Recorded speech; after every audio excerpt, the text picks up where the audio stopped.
Mokonza bawangila ngai ko annoncer Stade de France. Donc concert wana dans 3 mois. Mais tango ayoki kaka bataring faire egola. Alobi ke tozo yamba dégénérique ya misuni. Mamae mbala moko ake kuna lobi 3 mois lisusu te. Bo annoncer ngo kaka lelo. To sila na kaka lelo. Ebima kaka lelo. Pour e distraire. Alors nazoya koyebisa bino boye. Faire egola. Alobi déjà que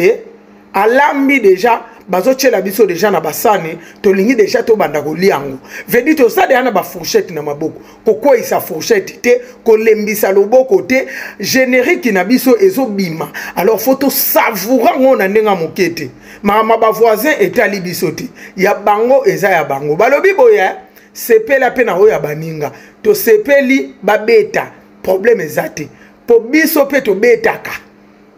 Mais na kamwe bazo ganga on dirait nanu ba beta te. Bino mo bomoni yango te. Bazo sala on dirait nanu ba beta te. To boyite Stade de France eza monene par rapport ya ba place aussi ba beta. Mais bato ba yebi ke bazo sur na bango ke batondi saka na bango. Ba sala kana bango ba makamuna bango ya minene. Ba ganga bongo te. Bayaka kaka babeti bino bato komona na kokumbisa bokumbisi mais oyo ngana moni awa bamisu baningi batuta bango tina mituka wana eza distraction eza pona ko distraire bandeko boza focaliser longo na biso zo bima donc bango kuna bazo sepela biso apet papa na biso atiki biso pamba te biso peto sepela na générique na biso po biso peto tondi ça Martyr, totondisa ING Arena, totondisa Adidas, 2 fois mobimba, double Adidas. Donc, ce qui lelo Congolais mona no beta na Stade de France te, eza fali mutaliboso. Congolais moropé nano beta ka na Adidas Arena te. Mais so omoni ke batu bakomi kozwa palpite.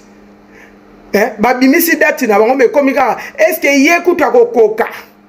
Aya ko chape date mama e to ko cha date na ndenge nini bino ko papa moko te na faire egola fali bino ko mama moko te na faire egola bino ko voix moko te bino ko âge moko te yango bandi ndenge ni so bino bo che date na bino biso peto cha bino ko ko yemba ndenge moko na faire egola te problème na bino za nini bo cha bo beta biso pe to cha to beta biso za ya munene ya bino zaki ya muke oui o monte ke bobanga biso pona nini to za ya muke meto swaka to za ya muke meto swaka lo bamna ge ya gola pilipili ya muke ko to banda te za bongo ngana tondisa ki stade ngana nyonso kombo na ngoka ka kotondisa donc ndenge ngana ana milangi na nga awa o milangi absolute eza ya kotonda ver oyo eza muke soki na chango mai etondi eza peka ya kotonda ata oyo eleki yango na monene eza ya kotonda vers pe les gens on a moqué et ça pega ya rotonda donc comme on a ngweza ya rotonda donc so bango batondisi ya monene et ça ka rotonda biso pe to tondisi ya moke ça ya rotonda donc côté on a batondisa ka côté pe to tondisi mais et là on a lobby boza mayele oyo ayebi ke azaki na ida ko somba ba rideau asomba déjà rideau ne siko po kala mingi te ba rideau e ko sila yango nde na ningi na assurer bino bande ko na ngande kana lobaka place na biso ya ngoyo place na ngande ko na bino ya ngoyo. Donc place na biso yangoyo boya ko sepelaka bino no sur la carte allemande Europe mobima na bengi bino chez Sandra la Grande. Donc place na biso o yinda mabe tala be streamer tala marambo donc yinda mabe eza discothèque donc eza café na moi na butu ezalaka disco penza donc yinda mabe boya yara chez Sandra la Grande na lobby focalisation na kati ya générique na biso Ferregola za référence ya musique congolaise grâce ya technicité ya chanaye nigi Ferregola imbaka en live dans la référence lelo ya musique congolaise pe na musique africaine ne ba pays loko ba Cameroun ba Côte d'Ivoire ba adopta Ferregola pona nini ayebi koyemba ba ngonde ba benga chaque année bitela ngula ba concert ba yaka ba fandi bazo expérimenter ningi Ferregola yembaka parce que kuni pana bango ba beta ba couper décalé ba zana ba to ba yembaka te timbre ya Ferregola nzimbo loko amolo lizor bima ba chanteuse mukuya loko ba Cameroun loko ba Charlotte Dipanda ba tomber fan ya voix Ferre million nazo kamo congolais azon di ma vérité parce que makambo Ferre ça la musique congolaise fallait ça na ngote en dehors la musique makambo Ferre sali fallait na sala ngote Ferre ko la biso brasserie ya ko sala biso bière la gauloise fallait ça no le ngote Ferre ko la bimikuna Ferre ko la créer biso boutique éphémère, c'est-à-dire sa boutique ils ont en ligne et ça peut en physique. Attends on a Champs-Élysées à Paris, ils ont un quartier présidentiel,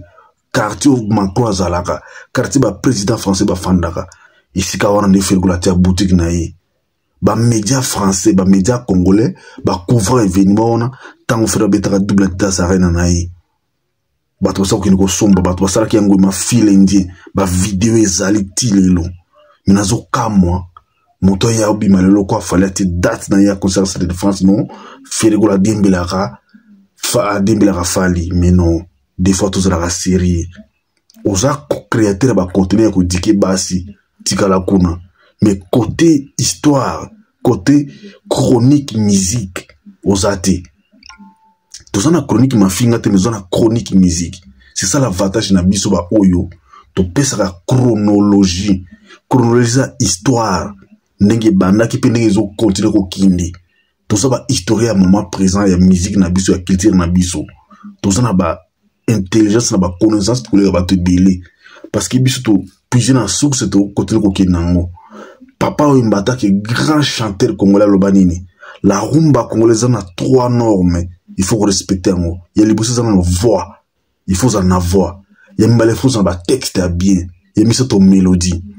boye bisanga bino ba boye ofinga Ferre ce qui fallait à respecter 3 normes wana akoka ko respecter ngote parce que fallait ça voix te séduisante te voix vraiment voix ou performance qui nous banzembo na yimo ko imba na studio tango zo ko imba na concert zo imba comme il se doit fallait ko banzembo na concert te mais Ferre ko banzembo na concert ayimba kango ndenge imba na studio et ba arrangeur de son ba mindele ba congolais